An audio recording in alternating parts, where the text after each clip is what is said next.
Hello and नमस्कार दोस्तों, मैं पुष्पेंद्र और आपका एक बार फिर से स्वागत करता हूं आप सबके अपने यूट्यूब चैनल टॉप गुरु में। फ्रेंड्स, इस वीडियो के माध्यम से हम करने वाले हैं रेलवे एलपी एंड टेक्नीशियन के जो है तो साइंस के प्रीवियस क्वेश्चन जो कि आपके रहने वाले हैं 9 अगस्त 2018 के। ओके, और इसमें दोस्तों क्या हुआ था कि 3 शिफ्ट हुई थी, तो हमने जो है तो साइंस के सभी शिफ्टों के दोस्तों 9 अगस्त के सारी शिफ्टों के जो है तो क्वेश्चन लेकर आए हैं एक वीडियो के माध्यम से।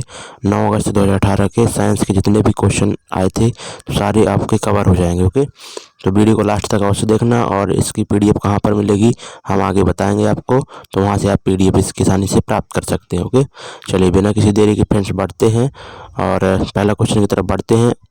और ये दोस्तों सबसे पहले आपके क्वेश्चन जो रहने वाले हैं पहली शिफ्ट के रहने वाले हैं। ओके, 9 अगस्त के। चलिए पहला क्वेश्चन देखते हैं। यहाँ पर क्वेश्चन में बोला गया है कि प्रतिरोध की एसआई इकाई क्या है। ठीक है, तो प्रतिरोध की एसआई इकाई क्या होती है? ओम होती है, सभी को मालूम ही होगा। ठीक है, आसान क्वेश्चन आया था फ्रेंड्स, सारे क्वेश्चन लेकर आए हैं, चाहे जी रहा हो चाहे वो टफ रहा हो। ठीक है, जैसे भी क्वेश्चन थे सारे लेकर आए हैं। अगला क्वेश्चन यहाँ पर पूछा गया है कि इनमें से कौन सा एक सेप्रोट्रॉफ है। ठीक है, यानी कि मृतोपजीवी है। सेप्रोट्रॉफ हिंदी में इसका मतलब होता है मृतोपजीवी। ठीक है, तो यहाँ पर मशरूम जो होता है, कुकुरमुत्ता जो होता है वो आपको क्या होता है? सेप्रोट्रॉफ होता है। ठीक है, ओके, अगला क्वेश्चन देखते हैं। अगला क्वेश्चन है आपका, संवेग को किसके गुणनफल के रूप में व्यक्त किया जाता है? ठीक है, तो संवेग यानी कि मोमेंटम की बात कर रहा है। P बराबर क्या होता है आपका? mv होता है। ठीक है, P बराबर आपका mv होता है। तो यहाँ पर m मास हो गया। ठीक है, मास, और ये हो गया वेलोसिटी। ठीक है, वेलोसिटी। तो यहाँ पर आप इसको ध्यान दीजिएगा।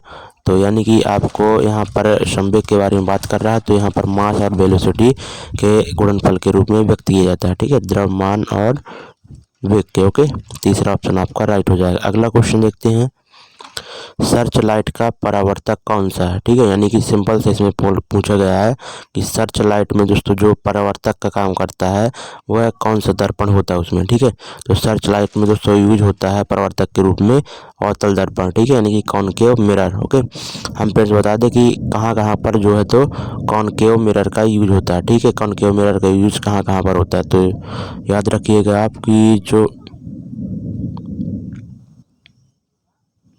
आपकी क्या होती है हेडलाइट। ठीक है,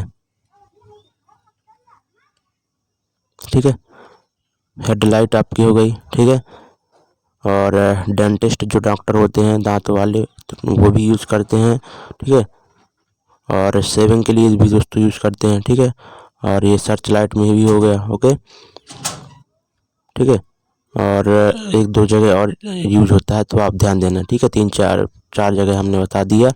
ओके, तो यहाँ आपका जो है तो कॉनकेव मिरर यूज होता है। अगला क्वेश्चन, अलैंगिक प्रजनन लैंगिक प्रजनन से भिन्न है। अलैंगिक प्रजनन में डैश।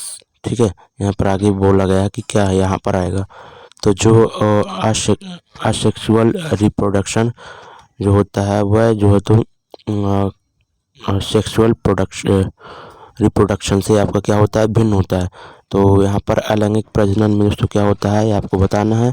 तो यहाँ पर क्या होता है, नए जीव जनक माता पिता के समान होते हैं। जो नए जीव उत्पन्न होते हैं अलैंगिक सेक्स जो अलैंगिक प्रजनन में, वो जो जीव उत्पन्न होता है वो माता पिता के समान होता है। ओके, अगला क्वेश्चन यहाँ पर देखते हैं, एक परमाणु में न्यूट्रॉनों की संख्या किसके बराबर होती है? तो एक परमाणु दोस्तों न्यूट्रॉनों की संख्या किसके बराबर होती है आपसे पूछा गया है। तो यहाँ पर सबसे पहले देखो, कोई भी जैसे आप यहाँ पर कोई भी जैसे नाइट्रो आप ले लेते हैं, सोडियम ही ले लेते हैं यहाँ पर। ठीक है, सोडियम ही जैसे ले लें आप। ओके, तो यहाँ पर जो इधर क्या होता है आपका परमाणु क्रमांक लिखा होता है। ठीक है, ऊपर जो लिखा होता है आपका द्रव्यमान लिखा होता है। ठीक है, तो यहाँ पर कितना हो जाएगा? 22। ओके, तो यहाँ पर जो दोस्तों ये नंबर लिखा होता है ना एटॉमिक नंबर, वो क्या होता है? परमाणु संख्या, वो होता है दोस्तों इलेक्ट्रॉन की संख्या। ठीक है, इलेक्ट्रॉन की संख्या, और इलेक्ट्रॉन की संख्या दोस्तों किसके बराबर होती है? प्रोटॉन की संख्या के बराबर होती है आपकी। ठीक है, तो प्रोटॉन की संख्या के, तो यहाँ पर दोस्तों जो ये आपका एटॉमिक मास होता है, परमाणु द्रव्यमान होता है, वो किसके किसके योग पर प्रोटॉन की संख्या प्लस न्यूट्रॉन की संख्या से मिलकर बनता है आपका परमाणु द्रव्यमान। ओके, तो यहाँ पर देखो ऑप्शन में, यहाँ पर जो तीसरा ऑप्शन है द्रव्यमान संख्या में जब आप परमाणुओं की संख्या घटाएंगे। ओके, तो द्रव्यमान संख्या में जब आप द्रव्यमान संख्या आपकी ये हो गई। ठीक है। इसमें जब आप परमाणुओं की संख्या घटाओगे, यानी कि परमाणुओं की संख्या क्या कहलाती है, इलेक्ट्रॉन बराबर जिसके होता है प्रोटॉन, यानी कि प्रोटॉन ही घटा देना। तो यहाँ पर प्रोटॉन से प्रोटॉन कट जाएगा तो आपका न्यूट्रॉन आ जाएगा। ओके, तो यह आप ध्यान देना, जो एटॉमिक मास होता है वो प्रोटॉन प्लस न्यूट्रॉन की योग के बराबर होता है। ओके, अगला क्वेश्चन देखते हैं।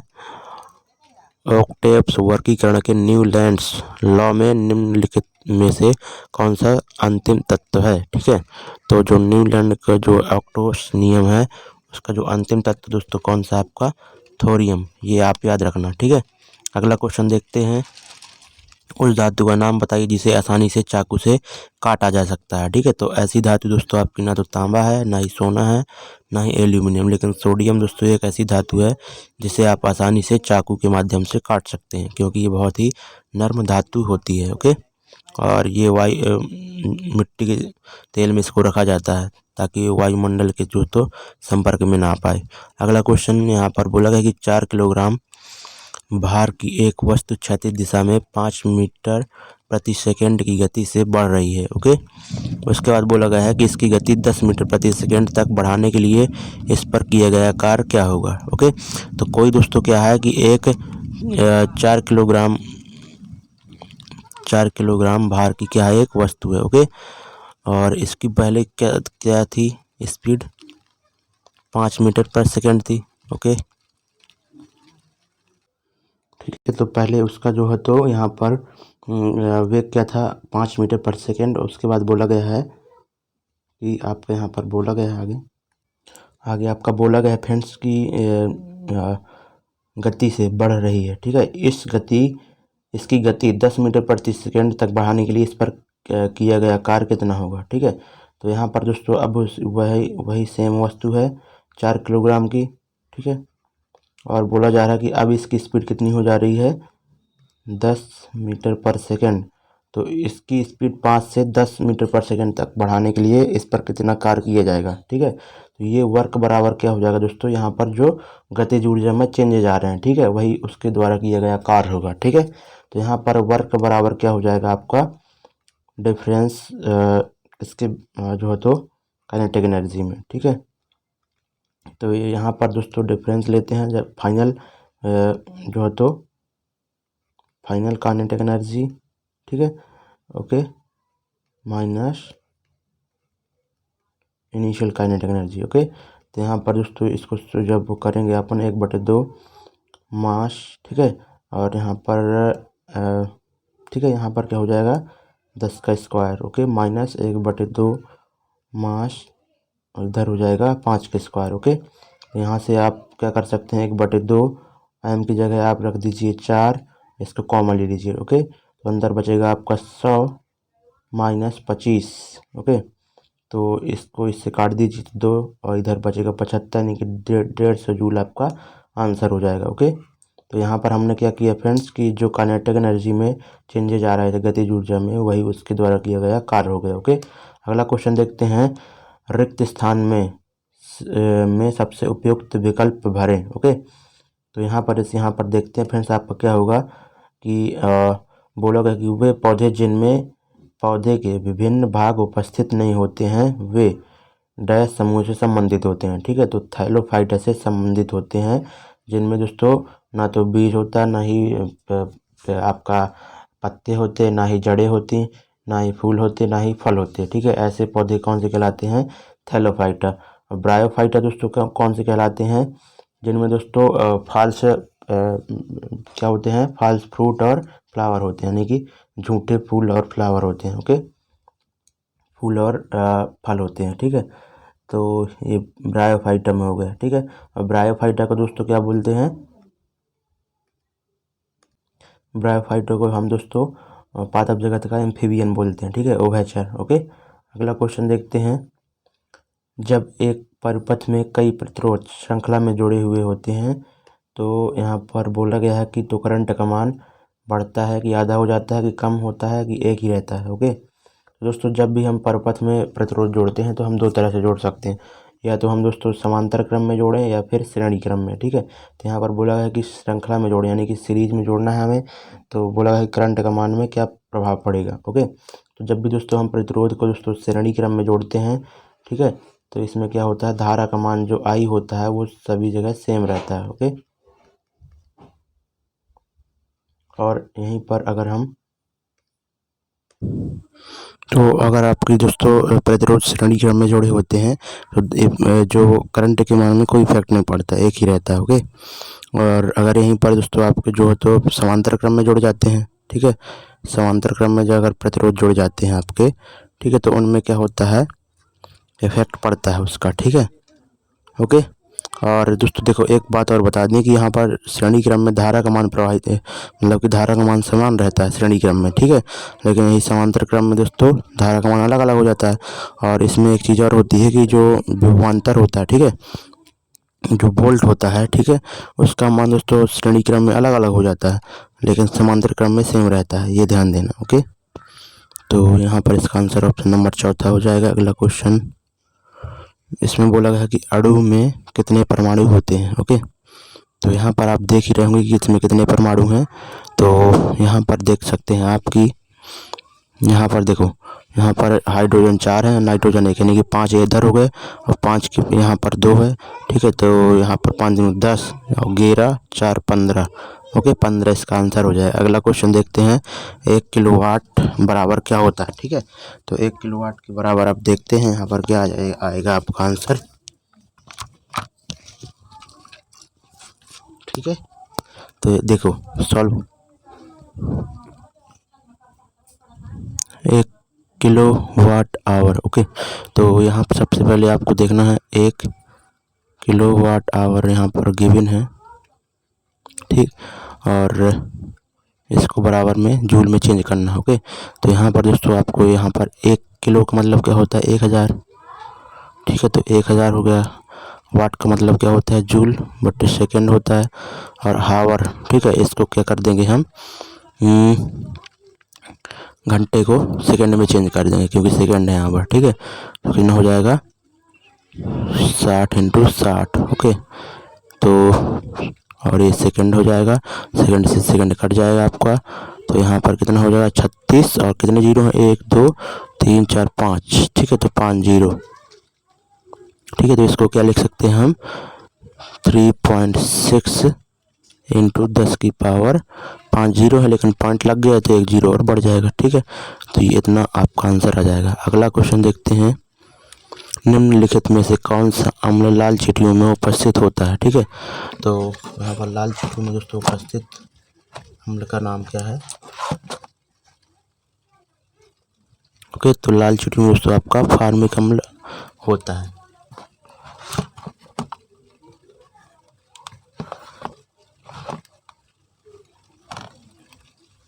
ओके, तो लाल चींटी में आपका फार्मिक अम्ल होता है, जो मैलिक अम्ल होता है आपका एप्पल में होता है, ऑक्जेलिक होता है आपका टमाटर में। ओके, अगला क्वेश्चन देखते हैं, नकारात्मक त्वरण निम्नलिखित में से किसकी दिशा के विपरीत होता है। ठीक है, तो नेगेटिव जो एक्सीलरेशन होता है वो वेलोसिटी के विपरीत होता है। ओके, अगला क्वेश्चन देखते हैं, और पीडीएफ दोस्तों आपको कहाँ मिलेगी बता दें कि टेलीग्राम चैनल टारगेट बेटा टॉप ग्रुप में आपको मिलेगी। इसकी जो लिंक है डिस्क्रिप्शन में आपको गिवन है इसी वीडियो के नीचे। ठीक है, डिस्क्रिप्शन में।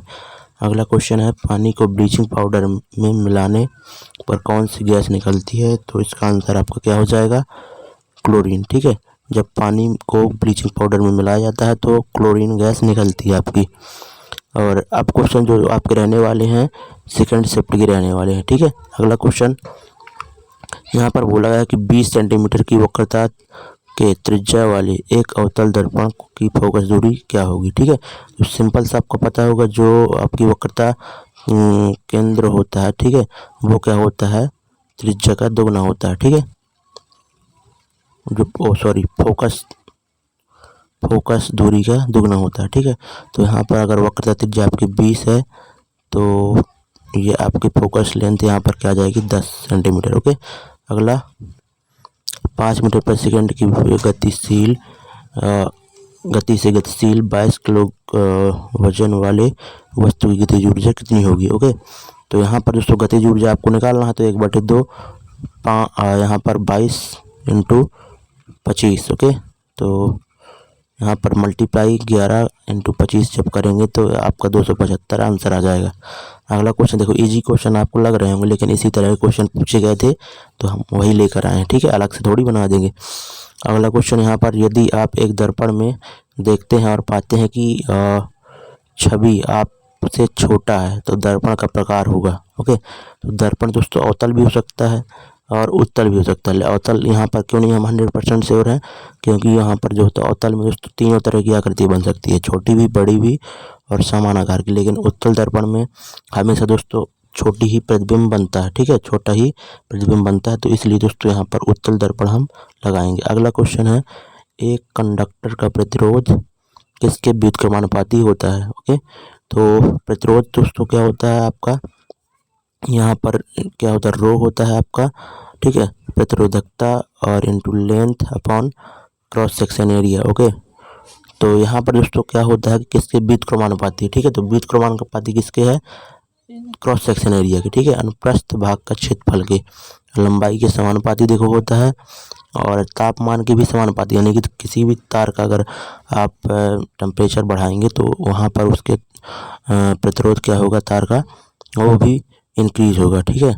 और प्रतिरोधकता रेजिस्टिविटी तो आपकी यही दी हुई है, ठीक है, इसको बढ़ाएंगे यानी कि तो प्रतिरोध भी आपका बढ़ेगा। ओके, अगला देखते हैं यहाँ पर हम,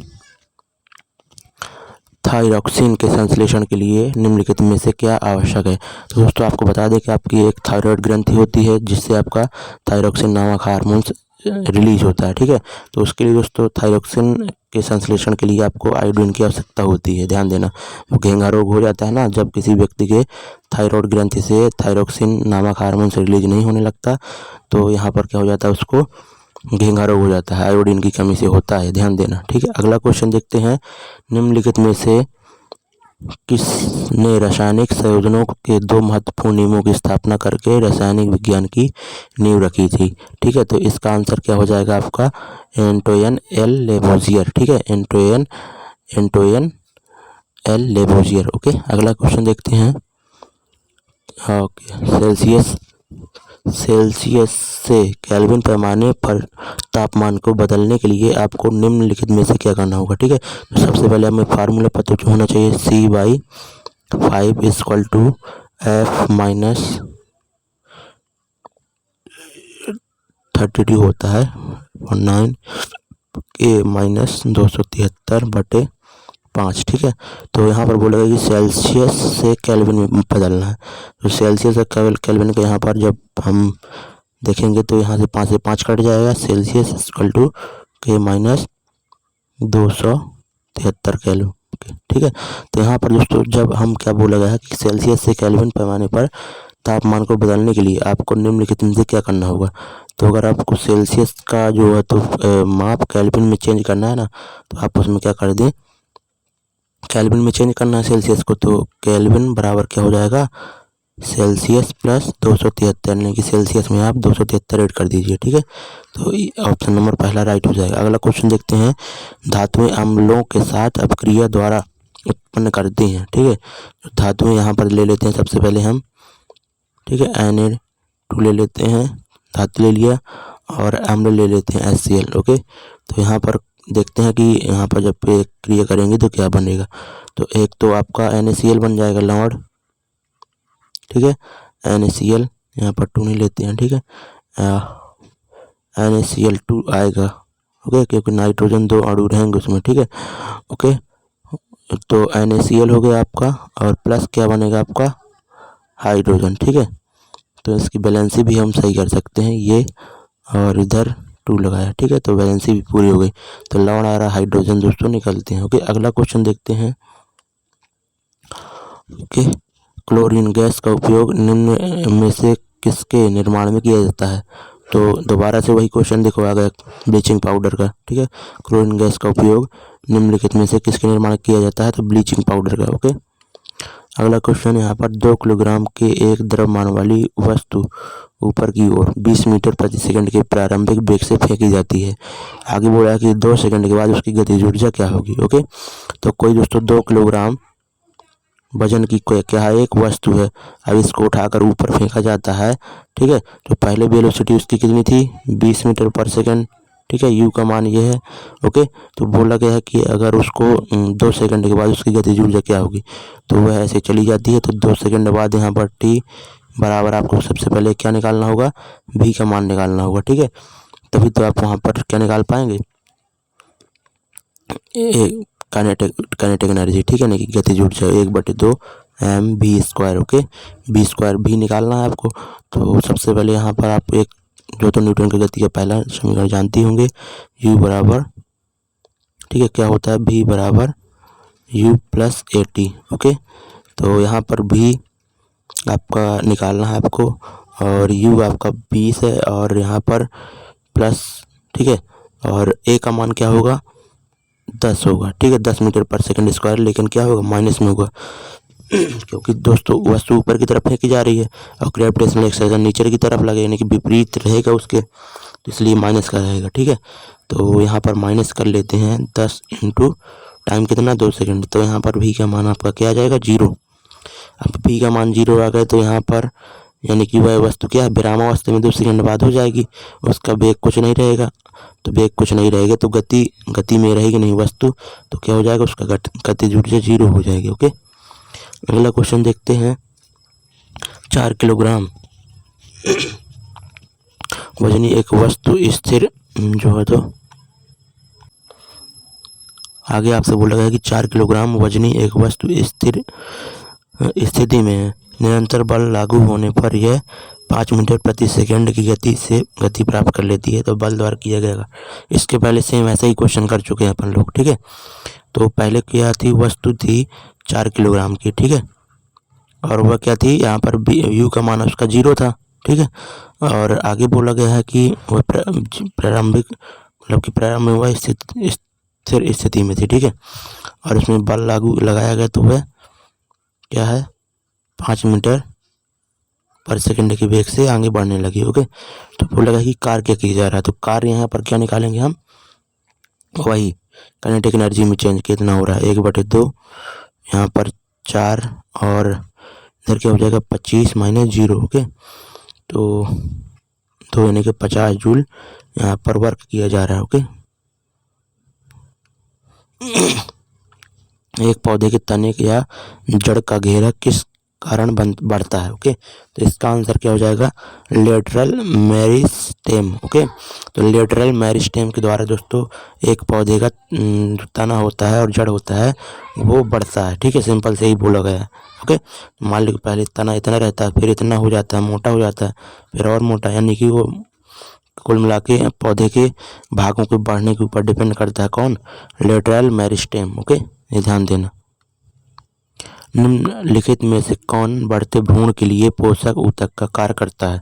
तो एंडोस्पर्म दोस्तों क्या करता है, आपका बढ़ते भ्रूण के लिए पोषक ऊतक का कार्य करता है। कौन, एंडोस्पर्म। ओके, अगला क्वेश्चन, खाद्य पदार्थों में दुर्गंध आने, ठीक है, खाद्य पदार्थों में दुर्गंध आने मुख्य कारण वसा और तेलों का क्या है। ठीक है, यानी कि बोला गया है कि अगर खाद्य पदार्थ हैं उनमें अगर दुर्गंध आने लगती है तो इसका मुख्य कारण क्या है, भोजन का ऑक्सीकरण होना। ठीक है, खाद्य पदार्थों का ऑक्सीकरण हो जाता है जिसके कारण उसमें दुर्गंध आने लगती है। ओके, निम्नलिखित में से कौन सा प्रकृति में कभी अकेला नहीं होता। ओके, तो प्रकृति में दोस्तों कभी अकेला बल नहीं होता। ठीक है, फोर्स, ये क्या होता है, फोर्स बल बराबर m है। ठीक है, मास इंटू एक्सेलरेशन। ठीक है, तो ये दोस्तों कभी भी आपस में प्रकृति में अकेला नहीं होता। ओके, अगला क्वेश्चन देखते हैं, सभी याद रखना, अच्छे इंपॉर्टेंट क्वेश्चन है। यदि क्रिप्टॉन की परमाणु संख्या 36 है तो उसकी इलेक्ट्रॉनिक विन्यास क्या होगा। ठीक है, तो क्रिप्टॉन, ठीक है, तो क्रिप्टॉन यानी कि दोस्तों यहाँ पर इलेक्ट्रॉनिक विन्यास क्या होगा, 2, 8, ठीक है, 18 और 8। ओके, तो आपका ये आपका तीसरा ऑप्शन राइट हो जाएगा। अगला क्वेश्चन देखते हैं, निम्नलिखित गैसों में से कौन सी गैस बायोगैस संयंत्र में उत्पन्न नहीं होती। ओके, तो बायोगैस संयंत्र में दोस्तों कौन कौन सी उत्पन्न होती हैं, H2S हो गई आपकी, और मीथेन हो गई। ओके, और CO2 भी उत्पन्न होती है, लेकिन जो आपकी कार्बन मोनोऑक्साइड ये उत्पन्न नहीं होती। तो यही आपका आंसर हो जाएगा। अगला क्वेश्चन देखते हैं, अगली जो है तो आपके तृतीय शिफ्ट के रहने वाले हैं 9 अगस्त के। ओके, बोला गया है कि दांतों में सड़न शुरू हो जाती है जब मुंह का पीएच डैश से कम हो जाता है। ठीक है, तो जब दोस्तों मुंह का पीएच आपका 5.5 से नीचे हो जाएगा, यानी कि अम्लीयता उसकी बढ़ती जाएगी अगर आपके मुंह की, तो यहाँ पर क्या होगा, दांतों में सड़न शुरू हो जाएगा। और अम्लीयता किससे नीचे जाने लगे, 5.5 से नीचे हो गए, तो आपके दांतों को सड़ना स्टार्ट हो जाएगा। ऊपर उठाए गए हथौड़े के पास क्या होगा। ओके, तो मान लेते हैं पहले यहाँ पर क्या थी, ये हथौड़ा था। ठीक है, ये हथौड़ा था। अब जब इसको दोस्तों ऊपर उठाया जाएगा तो ऊपर उठा के मान लेते हैं यहाँ पर आ गया वो। ठीक है, तो कुछ ना कुछ यहाँ पर हाइट यहाँ पर तय की, और यहाँ इसका मास भी कुछ रहा होगा m। ठीक है, और हाइट h थी, और ग्रेविटेशनल एक्सेलरेशन क्या लग रहा था यहाँ पर g। ओके, तो जो यहाँ पर क्या होगा, हथौड़े के पास एनर्जी होगी वो क्या होगी, mgh होगी, स्थितिज ऊर्जा होगी। ठीक है, अगला क्वेश्चन देखते हैं। मास m के साथ चलती हुई वस्तु की गतिज ऊर्जा E के है। ठीक है, का मूल्य क्या होगा यदि इसकी गति को v से बढ़ाकर 2v कर दिया जाता है। ठीक है, तो यहाँ पर E के दोस्तों कब है, जब उसका वेग क्या है, 1/2 मास m है और वेग क्या v है। ओके, और यहीं पर अगर दोस्तों यहाँ पर बोला गया है उसका वेग v से बढ़ाकर कितना कर दिया जाता है, 2v। ठीक है, तो यहाँ पर क्या हो जाएगा, 1/2 m। ठीक है, और 2v का स्क्वायर, यानी कि क्या हो जाएगा वो 1/2 m, यहाँ पर 4 हो जाएगा। ठीक है, mv²। तो दोस्तों यहाँ पर क्या हो जाएगा, इसकी जगह हम क्या लिख सकते हैं, ये लिख सकते हैं के, तो ये बराबर हो जाएगा 4ke के। ठीक है, तो आंसर क्या हो जाएगा आपका 4ke। ओके, अगला क्वेश्चन, निम्नलिखित में से कौन सा एक अम्ल का गुण नहीं है। तो पहला देखते हैं, यहाँ पर अम्ल नीले लिटमस को लाल में परिवर्तित कर देता है। जो अम्ल होता है वो नीले लिटमस को लाल में परिवर्तित कर देता है, तो ये तो सही बात है। ठीक है, जो अम्ल होते हैं नीले को लाल में परिवर्तित कर देते हैं, जो क्षार होते हैं और लाल लिटमस को नीले रंग में परिवर्तित कर देते हैं, ये सही है आपका। अम्ल का स्वाद खट्टा होता है। ठीक है, सौर होता है, ये सही है। अम्ल क्षार के साथ मिलकर लवण बनाते हैं, ये भी सही है। लेकिन बोला गया अम्ल का स्वाद खट्टा होता है, खट्टा तो दोस्तों बेस का होता है। ठीक है, क्षार का जो अम्ल का स्वाद होता है वो कैसा होता है, खट्टा होता है। जो दिमाग लगाने वाला था, तो 2 तरह के अम्ल के स्वाद हो नहीं सकते, खट्टा भी लिखा है और कड़वा भी लिखा है, तो जिसको कुछ पता ही नहीं होगा तो कम से कम इसमें और इसमें तो लगा ही सकता था, लेकिन इसका आंसर क्या होगा, ये। ठीक है, चौथा गलत हो जाएगा। ओके, मानव नरों में मूत्र और वीर के प्रवाह के लिए एक ही अनांग, ठीक है, जिसे कहते हैं आपका यूरेथ्रा। यूरेथ्रा के द्वारा दोस्तों आपका मूत्र और वीर निकलता है, स्पर्म। ओके, अगला क्वेश्चन देखते हैं। कक्षा में, ठीक है, में शामिल हो सकने वाले इलेक्ट्रॉनों की अधिकतम संख्या कितनी होती है, तो 18। ओके, और जो देखो के एल एम एन ये कक्षाएं होती हैं। ठीक है, तो इसमें अधिकतम एम में कितनी शामिल हो सकती हैं, जो तो इलेक्ट्रॉन 18। ओके, अगला क्वेश्चन देखते हैं। निम्नलिखित में से कौन सा एक एम्फोटोरिक ऑक्साइड है। ठीक है, तो एम्फोटोरिक ऑक्साइड कौन सा हो जाएगा, एल्यूमिनियम ऑक्साइड। ठीक है, तो एल्यूमिनियम ऑक्साइड आपका कौन सा है, एम्फोटोरिक ऑक्साइड। अगला क्वेश्चन देखते हैं।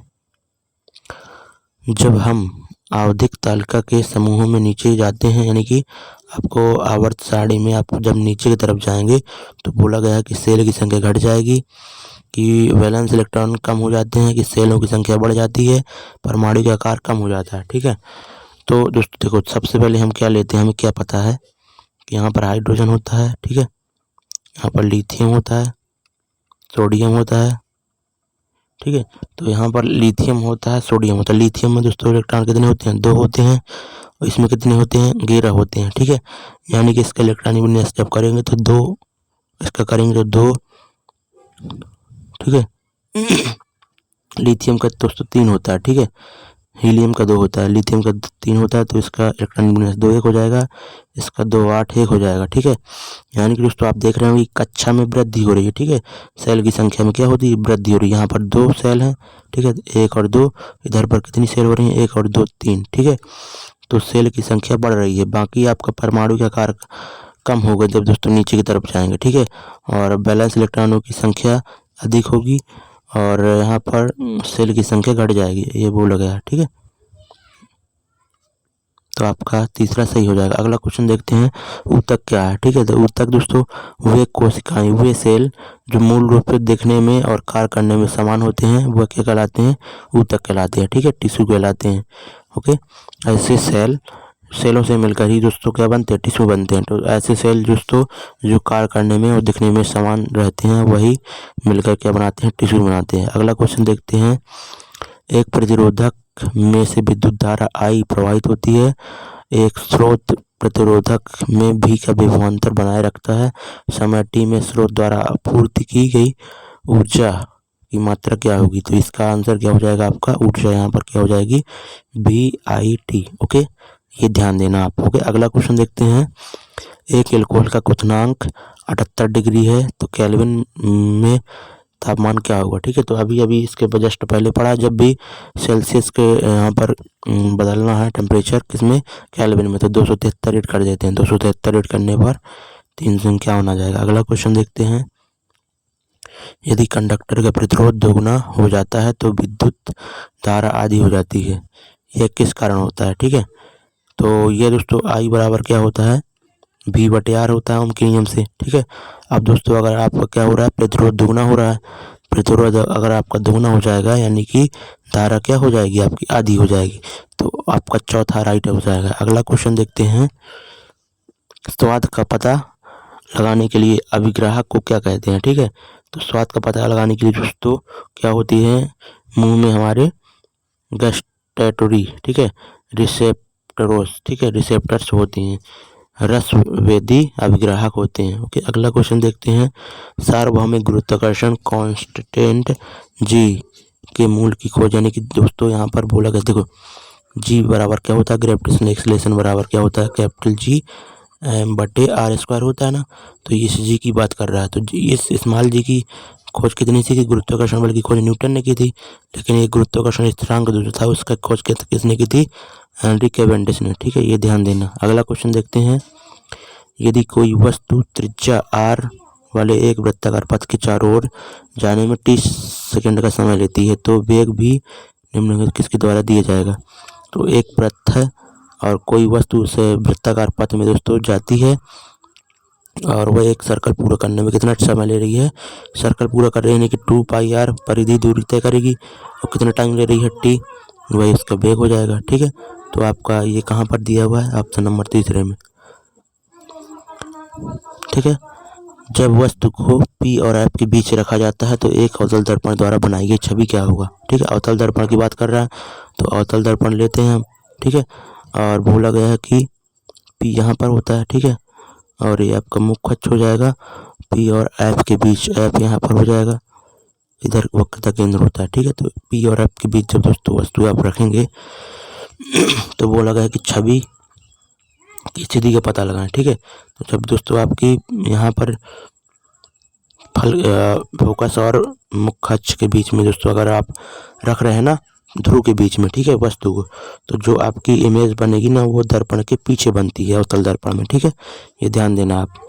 अगला क्वेश्चन देखते हैं, डैश की प्रक्रिया में लोहे को जस्ता की एक कोटिंग द्वारा संरक्षित किया जाता है। तो लोहे को दोस्तों जंग से बचाने के लिए जस्ते की जब कोटिंग करते हैं उसको क्या बोलते हैं, गैल्वेनाइजेशन। ओके, तो उम्मीद करता हूँ आपको सारे क्वेश्चन समझ में आ गए होंगे और आज का ये सेशन समाप्त होता है। कल दोस्तों आपको 10 अगस्त की सारी स्पीडों के साइंस के क्वेश्चन आपको कराए जाएंगे। ठीक है, तो उम्मीद करता हूँ सारी वीडियो आपको अच्छा लगा होगा, और अच्छा लगा होगा दोस्तों एक लाइक अवश्य कर दें, और जो लोग नए हो चैनल के साथ जुड़ जाएं। PDF आपको टेलीग्राम चैनल में मिल जाएगी।